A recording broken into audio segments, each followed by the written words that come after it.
کیوں بھاگتی ہو؟ مسرور سے انداز میں کسی نے پیچھے سے کہا تو وہ گھبرا کر پلٹی۔ ولید سامنے سے قدم قدم چلتا آ رہا تھا۔ اس کے لبوں پر فاتحانہ مسکراہٹ تھی۔ وہ نڈھال سی دیوار سے لگ گئی۔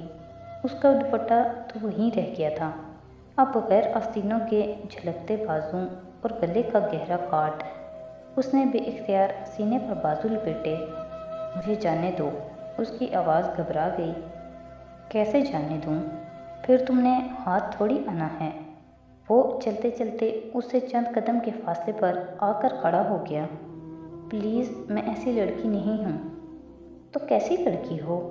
مجھ سے لفٹ لے لی، مگر شادی سے انکار ہے۔ تبھی گاڑی میں اتنی بے رخی دکھا رہی تھی۔ وہ اس کے بالکل سامنے آ کر رکا۔ پلیز، اس میں اتنی ہمت نہیں تھی کہ اب ولید کو دھکا دیتی۔ شش۔ وہ مسکراتے ہوئے آگے بڑھا۔ حیا نے سختی سے آنکھیں میچ لی۔ تبھی اس نے زور سے کسی ضرب لگنے کی آواز سنی اور پھر ولید کی کرا۔ اس نے دھیرے سے آنکھیں کھولی۔ ولید چکرا کر نیچے گر رہا تھا اور اس کے پیچھے کوئی کھڑا نظر آ رہا تھا۔ شوق نارنجی شلوار قمیص میں ملبوس، میک اپ سے اٹا چہرہ، وہی اس روز والا خواجہ سرا ڈولی۔ اس کے ہاتھ میں ایک فرائنگ پین تھا جو اس نے شاید ولید کے سر پر مارا تھا۔ وہ ساکت کھڑی اس کو دیکھ رہی تھی۔ وہ 2 قدم آگے بڑھا اور عین حیا کے سامنے رکا۔ اس کی آنکھوں میں ایسی کاٹ تھی کہ وہ سانس روک کے اسے دیکھی گئی۔ تبھی اس نے ہاتھ بڑھایا اور حیا کو گردن کے پیچھے سے دبوچا، لیکن اس کے منہ سے کرہ تک نہ نکلی۔ اس کی گردن کو یوں ہی پیچھے سے دبوچے ڈولی نے ایک جھٹکے سے اسے آگے دھکیلا۔ گلی کی آغاز تک جہاں سے وہ آئی تھی وہ اسے لے گیا، پھر مخالف سمت مڑ گیا۔ سامنے ہی میرج ہال کا پچھلا حصہ تھا۔ وہ اسے گیٹ تک لے آیا اور ایک جھٹکے سے اسے چھوڑا۔ اس نے ڈبڈبائی آنکھوں سے ڈولی کو دیکھا۔ وہ ابھی تک لب بھینچے تلخ کاٹدار آنکھوں سے اسے دیکھ رہا تھا۔ دفعتاً ڈولی نے اپنی گردن سے لپٹا نارنجی دوپٹہ کھینچا اور اس پر اچھالا۔ دوپٹہ اس کے سر پر آن ٹھہرا۔ ڈولی چبھتی ہوئی نظروں سے اسے دیکھتا ہوا بولا، بے حیا۔ پھر وہ پلٹ گیا۔ نارنجی دوپٹہ اس کے کندھوں سے پھسل کر قدموں میں آ گرا تو وہ چونکی، پھر جھک کر دوپٹہ اٹھایا۔ اس نے اچھے طریقے سے خود کو اس میں لپیٹا تاکہ پہچانی نہ جائے اور پچھلے گیٹ کی طرف بڑھ گئی۔ ہال میں جانے کی بجائے وہ باتھ رومز کی طرف آئی اور اپنا حلیہ درست کیا۔ اندر فنکشن عروج پر تھا۔ وہ ایسی حالت میں نہ تھی کہ 2 قدم بھی چل پاتی، سو بے دم سی آخری نشست پر گری ہوئی تھی۔ بے حیا، بے حیا، بے حیا۔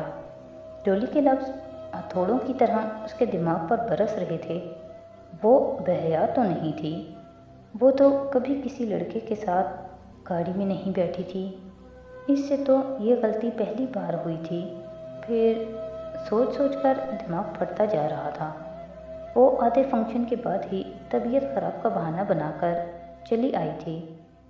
یہ داور اور سونیا کی شادی کے چند دن بعد کا ذکر ہے۔ صبح سے سردی بہت بڑھ گئی تھی۔ دسمبر ختم ہونے کو تھا۔ ایسے میں وہ کیمپس میں اسکالرشپ کوآرڈینیٹر کے آفس کے باہر لگی لسٹ کو دیکھ رہی تھی۔ ایراسمس مینڈس ایکسچینج پروگرام کے تحت اسٹوڈنٹس میں سے صرف 2 لڑکیاں سبانچی یونیورسٹی جا رہی تھیں، حیا سلیمان اور ختیجہ رانا۔ یہ ختیجہ رانا کون ہے بھلا؟ وہ سوچتے ہوئے اپنے یخ ہوتے ہاتھ آپس میں رگڑ رہی تھی۔ دفعتاً پیچھے سے کسی نے پکارا، ایکسکیوز می۔ وہ چونک کر پلٹی۔ پیچھے ایک لڑکی کھڑی تھی۔ وہ اس کو نام سے نہیں پہچانتی تھی، لیکن جونی میں کئی بار دیکھا تھا۔ وہ لڑکی اسے خواہ مخواہ ہی بری لگتی تھی۔ یہ حیا سلیمان کون ہے بھلا؟ وہ چشمے کے پیچھے سے آنکھیں سکیڑتے سوچتی ہوئی کہہ رہی تھی۔ حیا نے ایک طنزیہ نگاہ میں سر سے پاؤں تک جائزہ لیا، پھر ذرا روکھے انداز میں بولی، میں ہوں۔ اوہ، اس نے جیسے بمشکل اپنی ناگواری چھپائی۔ میں آپ کے ساتھ ترکی جا رہی ہوں حیا۔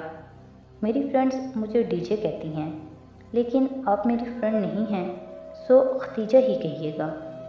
مجھے بھی حیا صرف میرے فرینڈز کہتے ہیں، آپ مجھے مس سلمان کہہ سکتی ہیں، وہ کہہ کر پلٹ گئی۔